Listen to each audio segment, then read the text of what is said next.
नमस्कार दोस्तों, साहित्यिक कहानियों के इस चैनल कहानियाँ जिंदगी की पर मैं शैली नारायण हमेशा की तरह आप सभी साहित्य प्रेमियों का तहे दिल से स्वागत करती हूँ। और आज आप सबके सामने लेकर आई हूँ हिंदी साहित्य के सुप्रसिद्ध साहित्यकार श्री जयशंकर प्रसाद जी द्वारा रचित एक कहानी चूड़ी वाली को लेकर। आगे बढ़ने से पहले आप सभी से हमेशा की तरह आग्रह है कि अगर चैनल पर पहली बार आए हों या अब तक ना किया हो तो चैनल को सब्सक्राइब जरूर करें। आइए कहानी को सुनते हैं।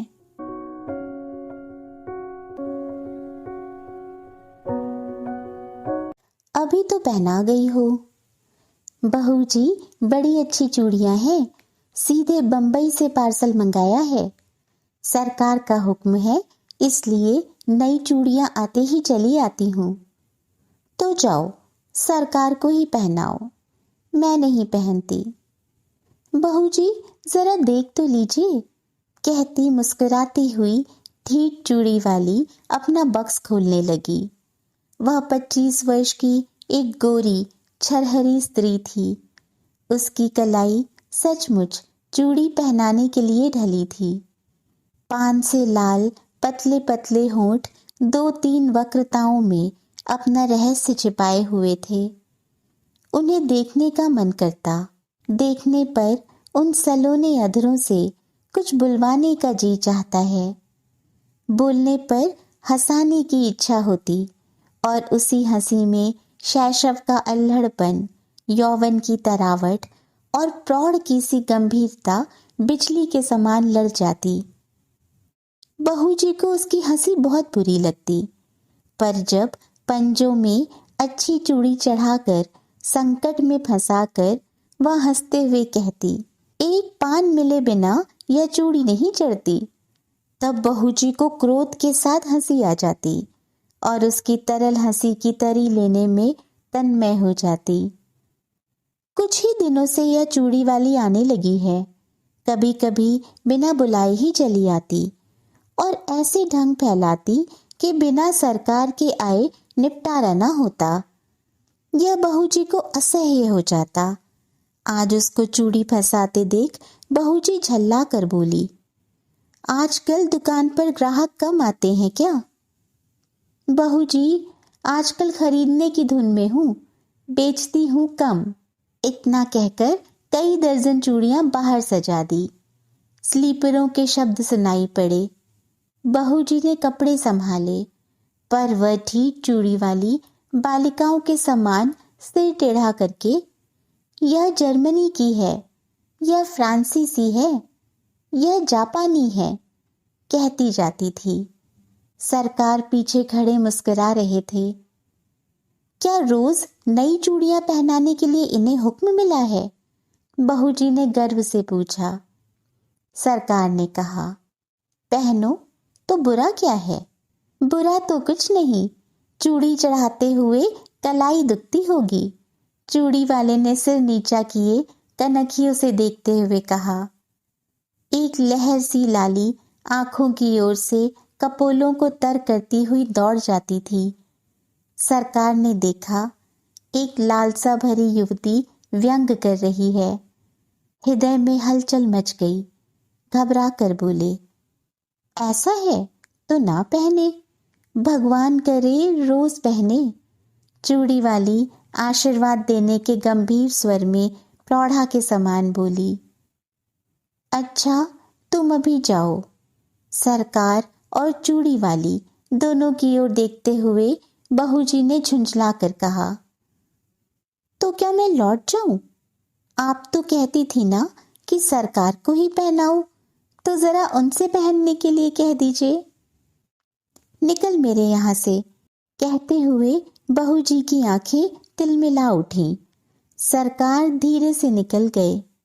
अपराधी के समान सर नीचा किए चूड़ी वाली अपनी चूड़ियां बटोर कर उठी। हृदय की धड़कन में अपनी रहस्यपूर्ण निश्वास छोड़ती हुई चली गई। चूड़ी वाली का नाम था विलासिनी। वह नगर की एक प्रसिद्ध नर्तकी की कन्या थी। उसके रूप और संगीत कला की सुख्याति थी। वैभव भी कम न था। विलास और प्रमोद का पर्याप्त संभार मिलने पर भी उसे संतोष न था। हृदय में कोई अभाव खटकता था। वास्तव में उसकी मनोवृत्ति उसके व्यवसाय के प्रतिकूल थी। कुलवधू बनने की अभिलाषा हृदय में और दाम्पत्य सुख का स्वर्गीय स्वप्न उसकी आंखों में समाया था। स्वच्छंद प्रणय का व्यापार अरुचिकर हो गया, परंतु समाज उससे हिंस पशु के समान सशंक था। उससे आश्रय मिलना असंभव जानकर विलासिनी ने छल के द्वारा वही सुख लेना चाहा। यह उसकी सरल आवश्यकता थी, क्योंकि अपने व्यवसाय में उसका प्रेम क्रय करने के लिए बहुत से लोग आते थे, पर विलासिनी अपना हृदय खोलकर किसी से प्रेम न कर सकती थी। उन्हीं दिनों सरकार के रूप, यौवन और चारित्र ने उसे प्रलोभन दिया। नगर के समीप बाबू विजय कृष्ण की अपनी जमींदारी में बड़ी सुंदर अट्टालिका थी। वहीं रहते थे। उनके अनुचर और प्रजा उन्हें सरकार कहकर पुकारती थी। विलासिनी की आंखें विजय कृष्ण पर गड़ गईं। अपना चिर संचित मनोरथ पूर्ण करने के लिए वह कुछ दिनों के लिए चूड़ी वाली बन गई थी। सरकार चूड़ी वाली को जानते हुए भी अनजान बने रहे। अमीरी का एक कौतुक था। एक खिलवाड़ समझकर उसके आने जाने में बाधा न देते। विलासिनी के कलापूर्ण सौंदर्य ने जो कुछ प्रभाव उनके मन पर डाला था, उसके लिए उनके सुरुचिपूर्ण मन ने अच्छा बहाना खोज लिया था। वे सोचते, बहू जी का कुलवधू जनोचित सौंदर्य और वैभव की मर्यादा देखकर चूड़ी वाली स्वयं पराजय स्वीकार कर लेगी और अपना निष्फल प्रयत्न छोड़ देगी। तब तक यह एक अच्छा मनोविनोद चल रहा है। चूड़ी वाली अपने कौतूहलपूर्ण कौशल में सफल ना हो सकी थी, परंतु बहू जी के आज के दुर्व्यवहार ने प्रतिक्रिया उत्पन्न कर दी और चोट खाकर उसने सरकार को घायल कर दिया। अब सरकार प्रकाश्य रूप से उसके यहाँ जाने लगे। विलास रजनी का प्रभात भी चूड़ी वाली के उपवन में कटता। कुल मर्यादा, लोक लाज और जमींदारी सब एक ओर, और चूड़ी वाली अकेले। दालान में कुर्सियों पर सरकार और चूड़ी वाली बैठकर रात्रि जागरण का खेद मिटा रहे थे। पास ही अनार का वृक्ष था। उसमें फूल खिले थे। एक बहुत ही छोटी काली चिड़िया उन फूलों में चोंच डालकर मकरंद पान करती और कुछ केसर खाती, फिर हृदय विमोहक कल नाद करती हुई उड़ जाती। सरकार बड़ी देर से कौतुक देख रहे थे। बोले, इसे पकड़कर पालतू बनाया जाए तो कैसा? यह फूल सूंघी है, पिंजरे में जी नहीं सकती। उसे फूलों का प्रदेश ही जला सकता है, स्वर्ण पिंजर नहीं। उसे खाने के लिए फूलों की केसर का चारा और पीने के लिए मकरंद मदिरा कौन जुटावेगा? पर इसकी सुंदर बोली संगीत कला की चरम सीमा है। वीणा में भी कोई कोई मीण ऐसी निकलती होगी। इसे अवश्य पकड़ना चाहिए, जिसमें बाधा नहीं, बंधन नहीं, जिसका सौंदर्य स्वच्छंद है। उस असाधारण प्राकृतिक कला का मूल्य क्या बंधन है? कुरुचि के द्वारा वह कलंकित भले ही हो जाए, परंतु पुरस्कृत नहीं हो सकती। उसे आप पिंजरे में बंद करके पुरस्कार देंगे या दंड? कहते हुए उसने विजय की एक व्यंग भरी मुस्कान छोड़ी।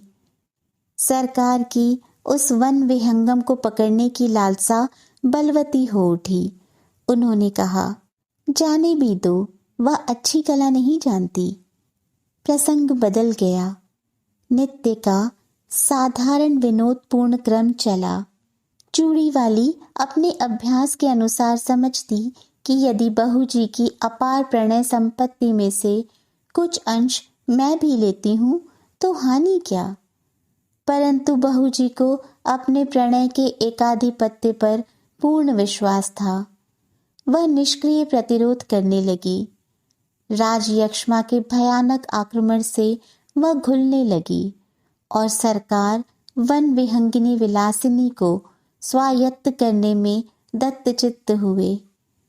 रोगी की शुश्रूषा और सेवा में कोई कमी न थी, परंतु एक बड़े मुकदमे में सरकार का उधर सर्वस्वांत हुआ, इधर बहू जी चल बसी। चूड़ी वाली ने समझा कि उसकी पूर्ण विजय हुई, पर बात कुछ दूसरी थी। विजय कृष्ण का वह एक विनोद थी। जब सब कुछ चला गया तब विनोद लेकर क्या होगा। एक दिन चूड़ी वाली से छुट्टी मांगी। उसने कहा, कमी किस बात की है, मैं तुम्हारी ही हूं और सब वैभव भी तुम्हारा है। विजय कृष्ण ने कहा, मैं वैश्या की दी हुई जीविका से पेट पालने में असमर्थ हूं।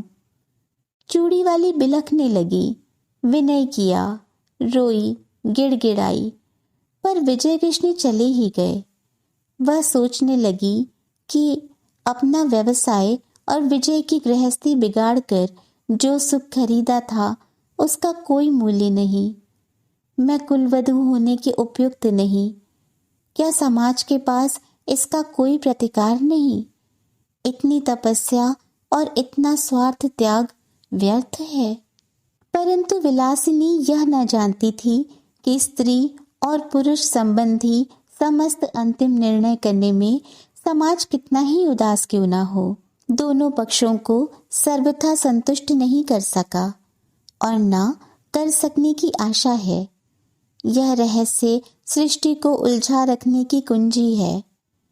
विलासिनी ने बहुत सोच समझकर अपनी जीवनचर्या बदल डाली। सरकार से मिली हुई जो कुछ संपत्ति थी उसे बेचकर पास ही के एक गांव में खेती करने के लिए भूमि लेकर आदर्श हिंदू गृहस्थ की सी तपस्या करने में अपना बिखरा हुआ मन उसने लगा दिया।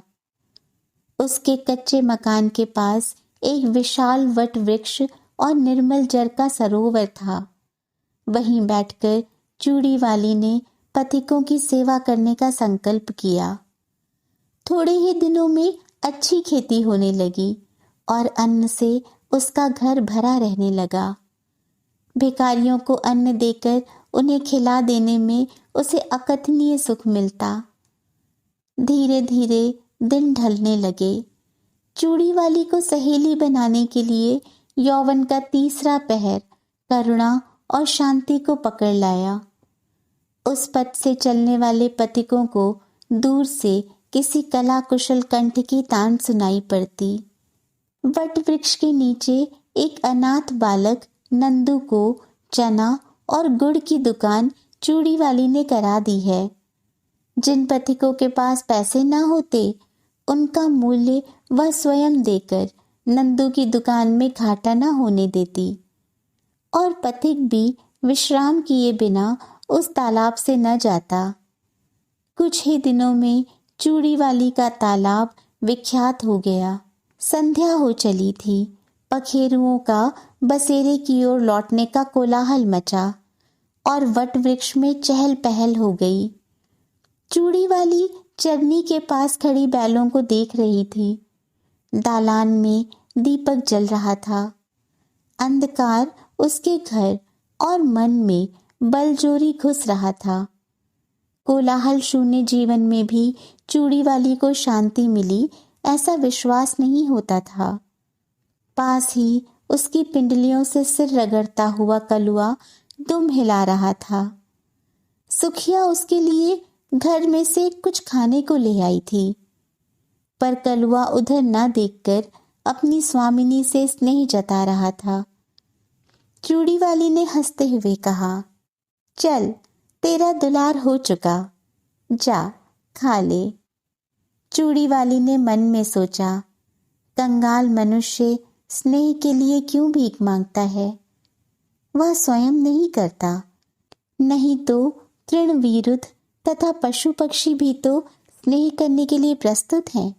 इतने में नंदू ने आकर कहा, माँ, एक बटोही बहुत थका हुआ अभी आया है। भूख के मारे वह जैसे शिथिल हो गया है। तूने क्यों नहीं दे दिया? लेता भी नहीं, कहता है तू बड़ा गरीब लड़का है, तुझसे न लूंगा। चूड़ी वाली वट वृक्ष की ओर चल पड़ी।